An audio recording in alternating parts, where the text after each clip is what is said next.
नमस्कार, बहुत बहुत स्वागत है आप सभी का। मैं हूं आपके साथ हितेश व्यास। रात के 10 बजने को हैं और वक्त हो चला है 10 बजे रात पूरे दिन की बात करने का, यानी कि रात 10 बजे तक देश और प्रदेश में क्या कुछ खास घटा, सबको समेट कर इस बुलेटिन में आपके लिए लेकर आते हैं। रायपुर से खबर, जहां पर नशे के खिलाफ रायपुर पुलिस ने बड़ी कार्रवाई की है। पान दुकान संचालक के घर और दुकान में कार्रवाई की गई है। करीब 50 लाख का हुक्के का सामान जब्त किया गया है। पुलिस ने 2 आरोपियों को गिरफ्तार भी किया है। जय स्तंभ चौक में आरोपियों की पान की दुकान है। पान दुकान की आड़ में यह हुक्का और गांजा पीने का सामान बेचते थे। साइबर सेल और गोल बाजार थाना पुलिस की ये कार्रवाई बताई जा रही है। बता दें कि हुक्का को बैन किया गया है। छत्तीसगढ़ में अवैध है इसकी बिक्री करना और इसका इस्तेमाल करना। ऐसे में ये कार्रवाई की गई है और पान दुकान से हुक्के का सामान बड़ी मात्रा में बरामद किया गया है। तो 50 लाख रुपए का जखीरा बरामद किया गया है। यह बहुत बड़ी कार्रवाई है। हमारे संवाददाता संदीप शुक्ला ने मौके पर जाकर यहां पर जायजा लिया। एक बार उनकी रिपोर्ट देखिए। छत्तीसगढ़ राज्य सरकार ने हुक्के का सामान बेचना, हुक्का पिलाना है, उससे जुड़ा कोई भी व्यापार करना प्रतिबंधित कर रखा है और ये नॉन बेलेबल ऑफेंस है। आपकी जमानत भी नहीं होगी, लेकिन पैसों की लालच में कई लोग अभी भी इसका व्यापार कर रहे हैं। और आपको बता दें कि गोल बाजार पुलिस के साथ साथ साइबर पुलिस ने एक बड़ी कार्रवाई की है।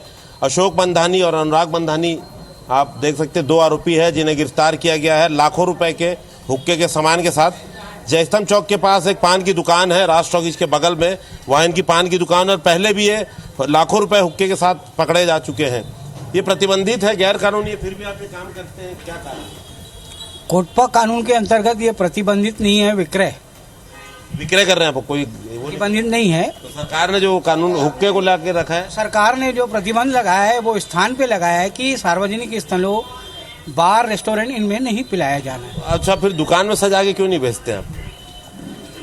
सरकार का ख्याल रखते हुए सरकार चाहती है कि इसका लोग उपयोग कम करें।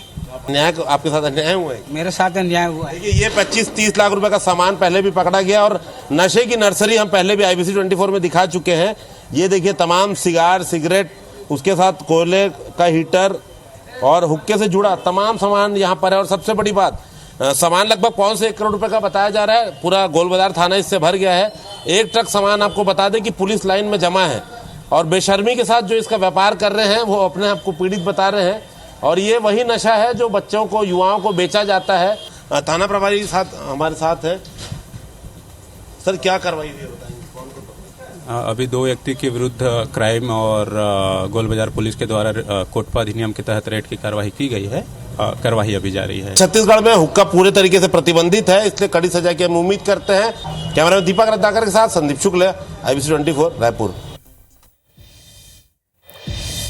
महासमुंद से खबर, जहां पर नकली नोट के साथ 3 आरोपी गिरफ्तार किए गए हैं। आरोपियों से 500 के 1 लाख रुपए के नकली नोट जब्त किए गए हैं।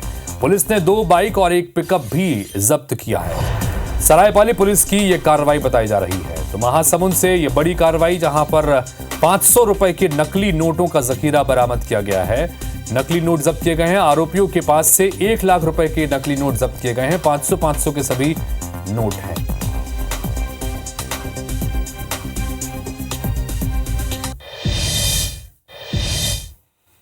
भोपाल से अगली खबर, जहां पर एक कार में आग लग गई। कार सवार हालांकि बाल बच गए। ये राहत की बात है। DB मॉल के सामने की ये घटना बताई जा रही है कि जहां पर अचानक चलती कार में आग लगी।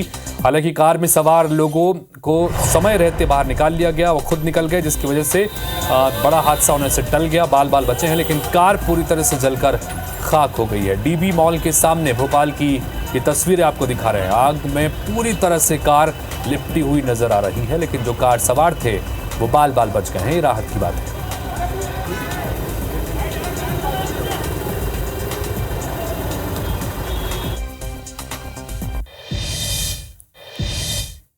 रायपुर से खबर, जहां पर राज्य प्रशासनिक सेवा के 13 अधिकारियों का ट्रांसफर की खबर आ रही है। कई जिलों के डिप्टी अपर संयुक्त कलेक्टर बदल दिए गए हैं। सामान्य प्रशासन विभाग ने इस संबंध में आदेश जारी किया है। तो रायपुर से खबर, जहां पर राज्य प्रशासनिक सेवा के 13 अधिकारियों को ट्रांसफर किया गया है। कई जिलों के डिप्टी कलेक्टर, अपर कलेक्टर और संयुक्त कलेक्टर बदले गए हैं। सामान्य प्रशासन विभाग ने इसके संबंध में आदेश जारी किया है। सभी राज्य प्रशासनिक सेवा के अधिकारी हैं। तो 13 अधिकारियों के ट्रांसफर हुए हैं। सभी राज्य प्रशासनिक सेवा के अधिकारी हैं और जिलों के डिप्टी कलेक्टर के साथ साथ संयुक्त कलेक्टर के पद पर ये पदस्थ हैं और सभी को इधर से उधर किया गया है। कई जिलों के डिप्टी कलेक्टर, अपर कलेक्टर और संयुक्त कलेक्टरों को बदला गया है। सामान्य प्रशासन विभाग की तरफ से इसके संबंध में आदेश जारी किया गया है।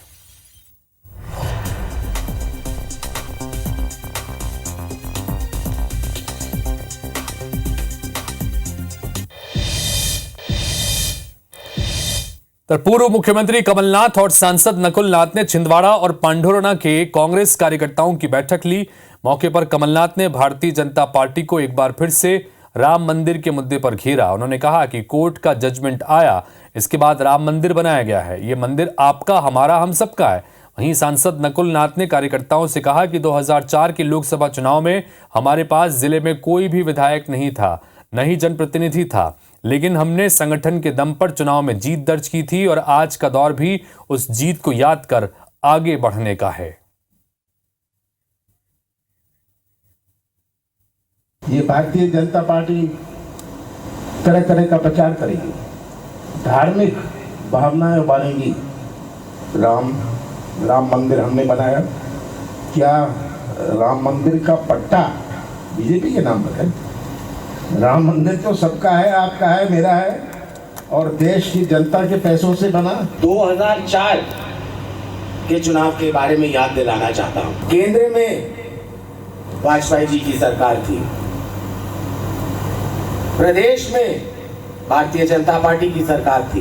2024 में सातों के सातों विधायक कांग्रेस पार्टी के। तो अगर हम 2004 और 24 की तुलना करें, अभी किसी ने कहा कि विपरीत परिस्थिति, मैं तो समझता हूं आज की परिस्थिति 2004 से बहुत बेहतर है।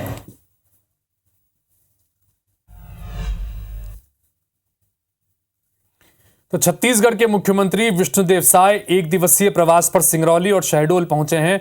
सिंगरौली में उन्होंने ज्वालामुखी माता के दर्शन किए। इस दौरान उन्होंने सीधी सिंगरौली संसदीय क्षेत्र के लिए लोकसभा चुनाव के चुनाव प्रचार अभियान की शुरुआत की है।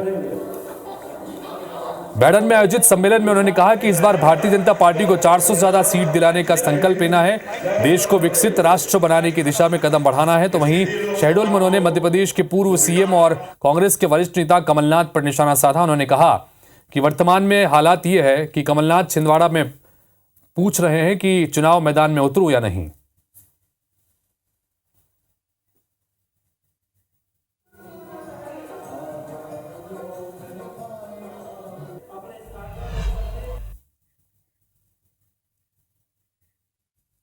आज आप लोगों के बीच आकर हमको लग नहीं रहा है कि हम किसी दूसरे प्रदेश में हैं। और छत्तीसगढ़ आप लोगों का छोटा भाई है। आने वाले लोकसभा के चुनाव में जैसे आप लोगों का रिकॉर्ड है यहाँ पर 29 में से 28, उसी तरह से 2024 के लोकसभा चुनाव में भी 29 में से 29 सीट जिता के आप लोग दीजिए। लोकसभा के चुनाव में फिर से हम भारतीय जनता पार्टी को प्रचंड मतों से जिताएंगे। तो ये सीट चला गया है आपका छिंदवाड़ा वाला।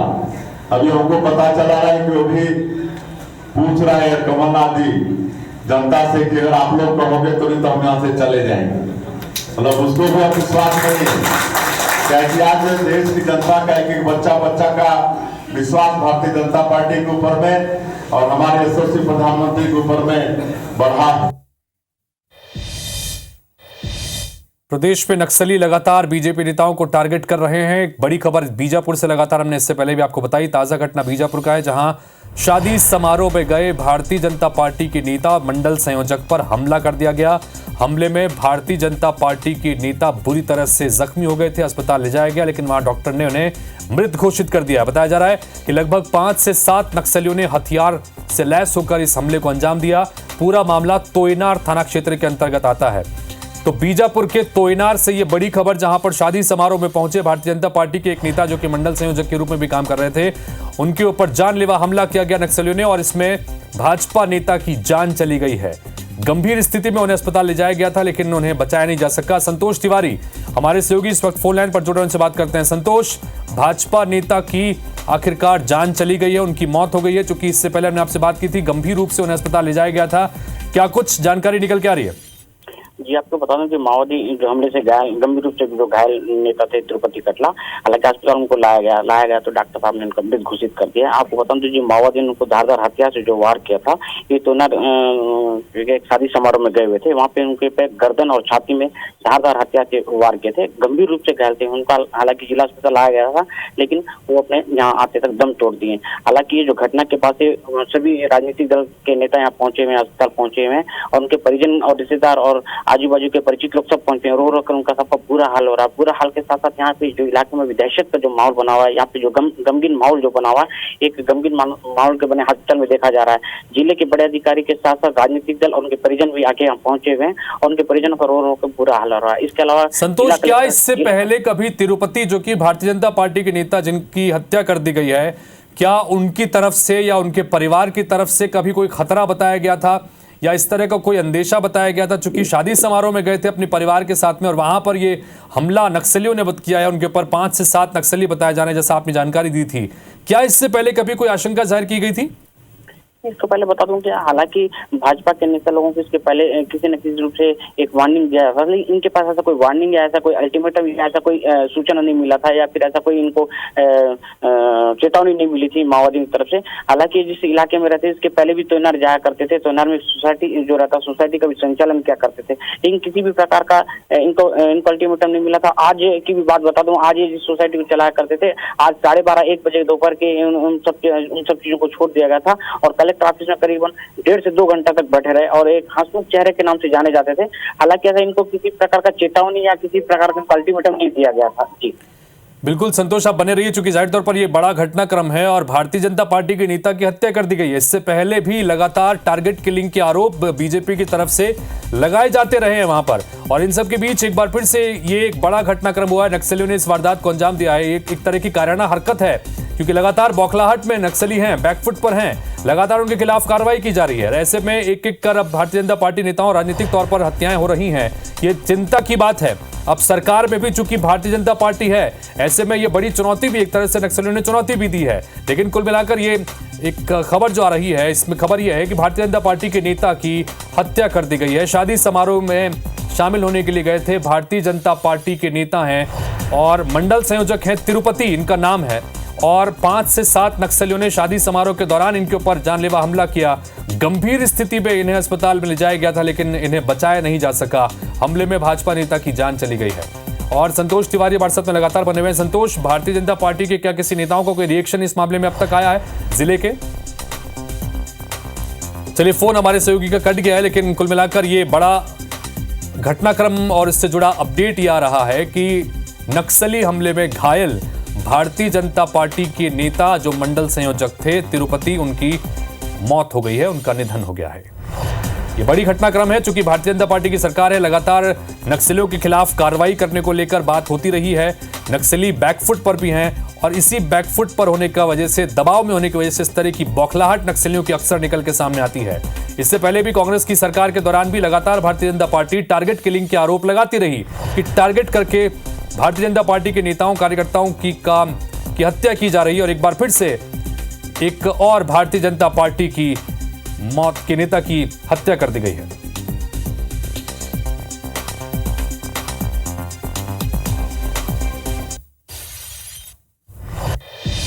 छत्तीसगढ़ में ईडी ने एक साथ कई जगहों पर दबिश दी है। कहीं व्यापारी, कहीं अधिकारी, तो कहीं पूर्व मंत्रियों के प्रतिनिधि समेत रिश्तेदारों पर शिकंजा कसा गया है। हम आपको 5 तस्वीरें इस वक्त स्क्रीन पर दिखा रहे हैं, जहां ईडी ने छापामार कार्रवाई की है। पहली तस्वीर अंबिकापुर की है, जहां ईडी की टीम ने व्यापारी अशोक अग्रवाल के घर पर दबिश दी। दूसरी तस्वीर जशपुर के मनोरा जनपद सीईओ वीरेंद्र कुमार राठौर के सरकारी निवास पर हुई कार्रवाई की है। तीसरी तस्वीर बालोद की है, जहां ईडी पूर्व मंत्री अनिला भेड़िया के प्रतिनिधि पीयूष सोनी के घर पर दबिश देने पहुंची। चौथी तस्वीर ईडी की टीम कोरबा में पूर्व मंत्री जयसिंह अग्रवाल के रिश्तेदार जेपी अग्रवाल के घर पर छापेमारी कर रही है।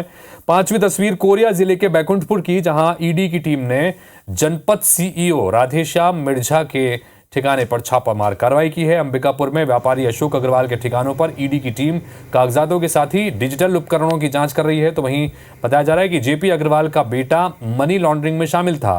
तो इसके सबूत मिलने के बाद ईडी ने उनके ठिकानों पर दबिश दी है। इसके साथ ही ईडी ने जनपद पंचायत सीईओ वीरेंद्र कुमार राठौर को अपनी कस्टडी में लेकर पूछताछ भी शुरू कर दी है।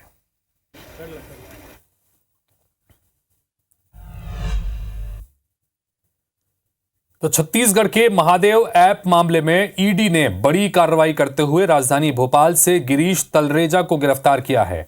ईडी की टीम सट्टा ऐप के मेन ऑपरेटर गिरीश तलरेजा से पूछताछ कर रही है। पूछताछ के बाद ईडी तलरेजा को रायपुर की जांच एजेंसी को सौंपेगी। तलरेजा पिछले कई सालों से भोपाल की ईडन गार्डन कॉलोनी में मकान नंबर 24 में रह रहा था। IBC 24 संवाददाता दुष्यंत पराशर ने मौके का जायजा लिया।